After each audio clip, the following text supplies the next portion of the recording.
yada. But impeccable motor coordination. Okay, so this isn't the one where the original shooting clip of this was just everybody going at her, basically saying, "Oh, she can't handle the ball." I don't think you understand how difficult it is.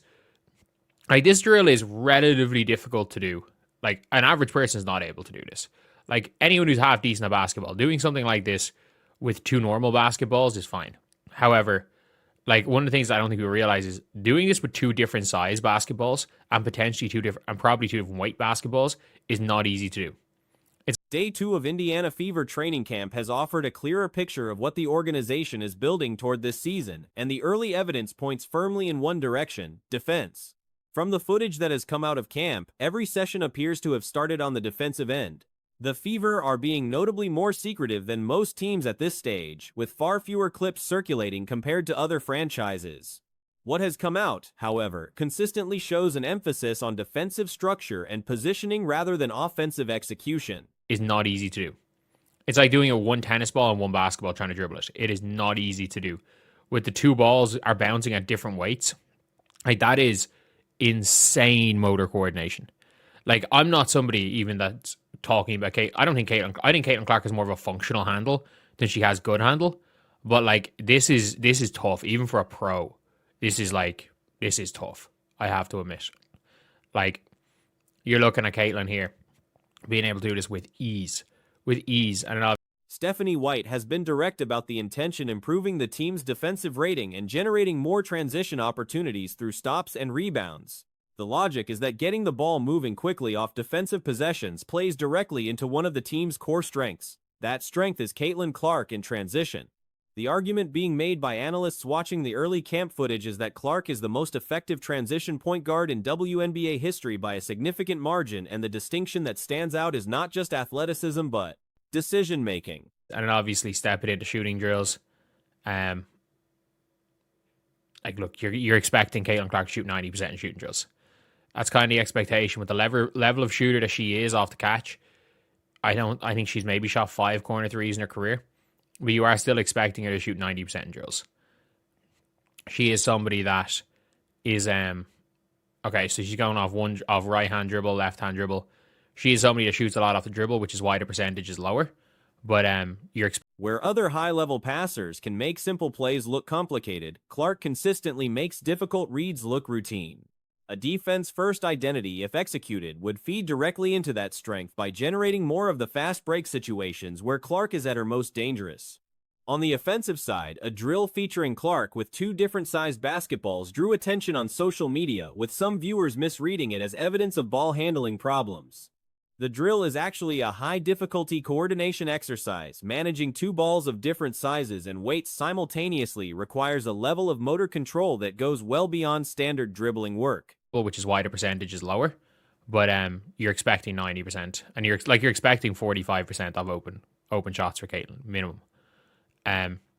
But from all of this, you're seeing more and more clips of the Indiana Fever playing. You're not seeing that much from training camp. It's very clear that one thing I've noticed here is that Caitlin Clark is currently, not on the floor in this rep, but a good pass here by Kelsey Mitchell. Raven Johnson kind of getting cooked, and then we're seeing, by the looks of things, MHA play. Clark handled it with ease. Her shooting in camp drills has also been consistent with expectations for a player of her caliber. The team's approach to ramping up has also been notable. The Fever appear to be one of the few teams that have not gone full court yet through the first 2 days, suggesting a deliberate, controlled build with 3 preseason games still ahead. And then we're seeing, by the looks of things, MHA playing a lot at the 5. And I think Maisha Hines-Allen, I'm calling this now. I do believe Maisha Hines-Allen is going to be one of the bargains of free agency. I've called her that. I think she's a better fit than Natasha Howard. Why? Because she's not as good defensively, but she's a better rebounder than Howard. There's more consistent effort than Natasha Howard for MHA. With Natasha Howard, when Natasha Howard felt like when she wanted to be, she could still play like an all-star. Last year's camp featured much more open full-court footage at a comparable stage. Among the new roster additions drawing attention, rookie Justine Pitt has stood out physically. Her length is described as exceptional limbs, disproportionately long relative to her height, with wingspan dimensions that draw comparisons to some of the better-known shot-blocking profiles in the league. She is not yet a finished defensive product, but the physical tools are considered highly coachable. Natasha Howard felt like when she wanted to be, she could still play like an all-star. But like realistically, how many games last season did she play like an all-star? Like 5? Like there was about 5 games where she looked unbelievable. And outside of that, I was like, kind of a little bit iffy. One thing they're also doing is they are not ramping up fast. They have 3 preseason games. By the looks of things, the Indiana Fever have not gone full court yet. They have not gone full court. They appear to be the only team that have not gone full court based on everything we've seen.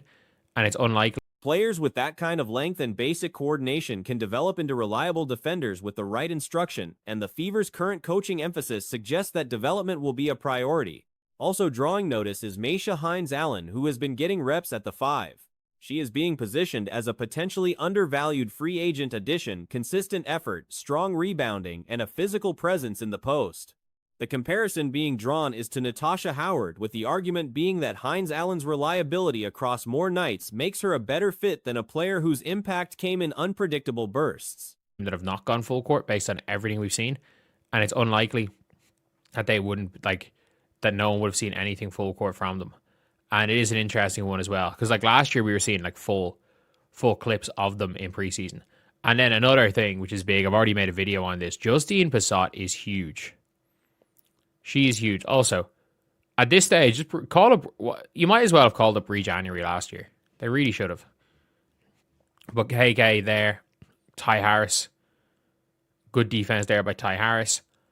Sophie Cunningham addressed her contract situation on a recent podcast episode, and her comments were candid enough to get attention. The short version, she was not thrilled with what she signed for, and she made that clear without dressing it up. Cunningham re-signed with the Indiana Fever on a 1-year deal worth $665,000. Good defense there by Ty Harris. But the one thing is with KK is that people are like looking at KK like, oh, she's going to make a step up. No. KK has got length. Her arms are super long. And KK was always a good one-on-one defender. Like genuinely a good one-on-one defender. And that's what she did last year. It's the off-ball stuff, okay? It's the off-ball and awareness. Like, that's where KK Timpson really, really struggles. So I will say in general that some things are looking pretty good. But the one thing I've really noticed is Justine Passat is... By her own account, it was a close call. She indicated another option was on the table before she ultimately came back. The frustration she expressed was specific and understandable. She came into the offseason recovering from an MCL injury, which meant she never got in front of other teams to demonstrate her health in person. Couple of things that I'm sure she's not happy about it. Number one, the unfortunate timing between her MCL injury and her possibly getting a shitload of money. That doesn't help anything, and she talks about that. The other thing is, and let's just keep it real, some of the contracts to some of the people that we've seen have been like, what? Question mark. What? Question mark. Now, in case anybody has forgotten, medical clearance and doctor reports existed, but without a physical evaluation, teams were making decisions on paperwork rather than what they could see. That dynamic, she said, was genuinely frustrating, particularly for someone who operates with a straightforward approach and would have communicated any real concerns about her recovery if they existed. Her framing around the contract itself was measured. It's forgotten. There was a stretch of games last year, and let's just look. Right here, there was a stretch of games starting July 11th. This is basketballreference.com. Running down until August the 12th, where Sophie Cunningham was on a rager.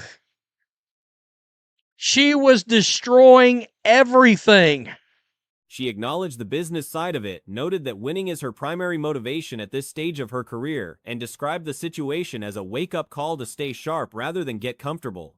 She also said the contract lit a fire under her heading into the season. The frustration makes sense in context. Everything in her path. And she was shooting the lights out of the gym from three-point range. This is her three-point percentage. 80%, 67, 67, 62, 75%, 80%. I mean, I argued last year that Sophie should have been in the three-point contest instead of Lexi Holt, and there was a reason for that. I had a back. During a stretch last season running from mid-July through mid-August, Cunningham was one of the more impactful players in the league. She shot 80%, 67%, 67%, 62%, and 75% from three-point range across that run, carrying significant weight for a Fever team that was dealing with injuries elsewhere on the roster. Without that stretch, Indiana likely does not make the playoffs. In the three-point contest instead of Lexi Holt, and there was a reason for that. I had a back and forth earlier, just an hour ago, with some moron who I was starting to wonder if he was a stalker, that was going on and on about Sophie Cunningham and how she was not a valuable piece to them making the playoffs, and she missed half the season. Well, no, dickhead.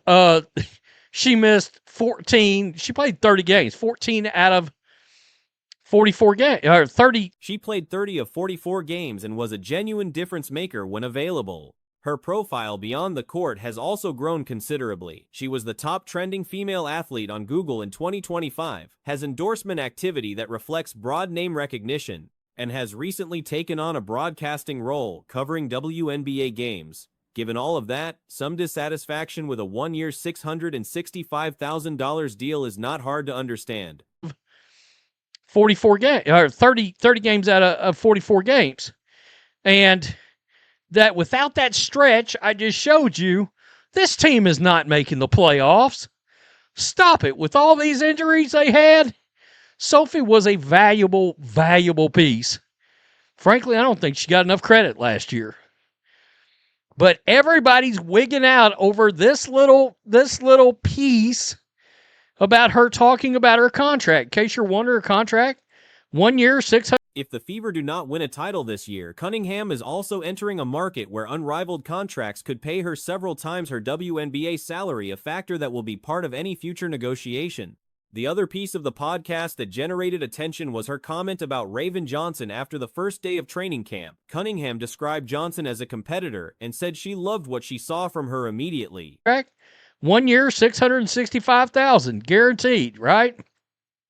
Let's go. The Fever re-signed our good, close personal friend Sophie Cunningham to a 1 year contract. Let's go. It was close. It was close.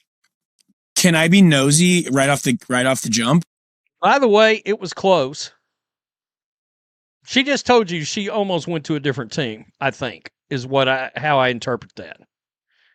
But I think she understands the value of being on this team. The comment was picked up and circulated as evidence that the locker room dynamic is positive heading into the season. The more measured read is that public praise for teammates at the start of training camp is standard. No player with any professional experience publicly criticizes a new teammate on day one, regardless of the underlying dynamic. But I think she understands the value of being on this team and trying to win a championship. Given the changes in structure and money and all of that over the last few weeks, like, was the contract better than you thought it would? Nope. Okay, sorry. Nope. It's okay. I think, Sorry. no, it's fine because it's tough because I came off an injury and like I haven't been in front of any teams. Like I had a lot going on this off season. And I was fully cleared. They had all the doctors. They had the numbers and everything. But if Cunningham calling Johnson a competitor is a normal thing to say.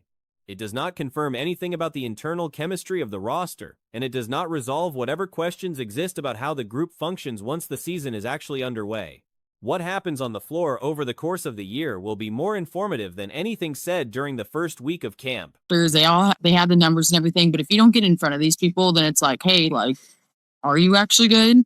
And so that, I'm not even gonna lie to you, that was like a little kind of frustrating because I'm someone who like I kind of shoot it straight. Where if I wasn't feeling good or like I was hesitant, I think I would have said something and like been honest because I'm just in the point in my career where I just want to win. Like I just want to win. Dope. And so Dope. I'm not going to put my ego and everything in front of things. And I know it is a business, but I think I'm just